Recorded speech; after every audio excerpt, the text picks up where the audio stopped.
បាទសួស្តីបងប្អូនណាអានេះគឺរាំងជ័យ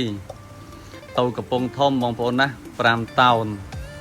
តែតម៉ូចាស់របស់យើងហើយថាគាត់ទទួលយកហ្នឹងគឺរាប់ឆ្នាំហើយបងប្អូនណាបាទហើយយើងអ្នកស្រែបើយើងអត់ធ្វើស្រែទេគឺយើងអត់ដឹងធ្វើអីទេយើងអត់អាចរំលាយរោមម៉ាស៊ីនទៅយកធ្វើកន្លែងកាត់ដេរកាទេបងប្អូនណាបាទគឺយើងនៅតែធ្វើស្រែអញ្ចឹងហើយក្រុមការងារយើងគឺអត់មានថ្ងៃបន់ថ្ងៃទានអីទេបងប្អូនណាជាស្រ័យផងធ្វើម៉េច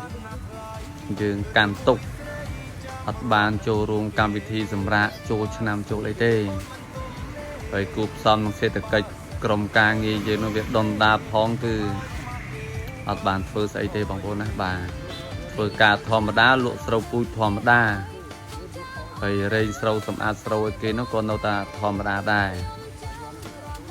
ហើយតាក់ទងជាមួយកសិកម្មឆ្នាំនេះគឺសង្ឃឹមថានឹងបានឡើងថ្លៃបងប្អូនណាហើយមួយសុទ្ធឥឡូវគឺធ្លាក់ថ្លៃហើយគឺដល់រដូវធ្វើស្រែហើយមួយសុទ្ធគឺធ្លាក់ហើយបងប្អូនណា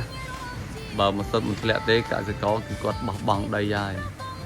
បោះបង់ដីចោលច្រើនបងប្អូនមិនតិចទេ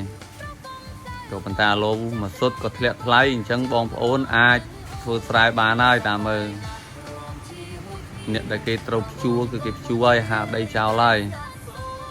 ហើយមកសុទ្ធឥឡូវលើសូតែធ្លាក់បងប្អូនណាបាទយើងតាមដានទាំងអស់គ្នាទៅ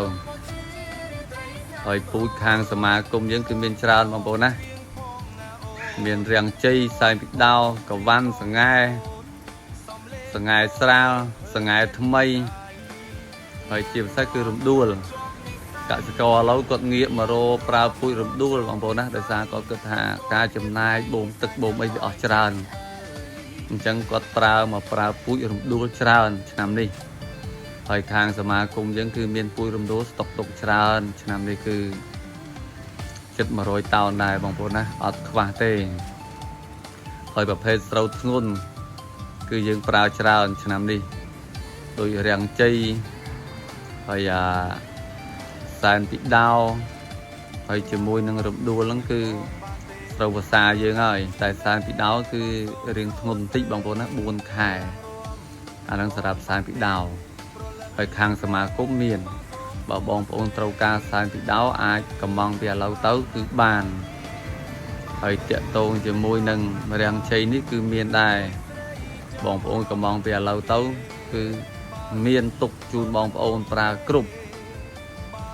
ហើយតាក់ទងជាមួយការសង្ងួតស្រូវនឹងរែងពូជបងប្អូនមានស្រូវស្រាប់បងប្អូនអាចយកមករែងពូជនៅក្នុងសមាគមនឹងបានហើយស្រួលរកទេបងប្អូនណាក្នុងអូតាមៀវយើងនឹងវាស្រែអូតាមៀវយើងនឹងនៅនឹងឃុំកកោះស្រុកមងយើងនឹងបងប្អូនណាបាទ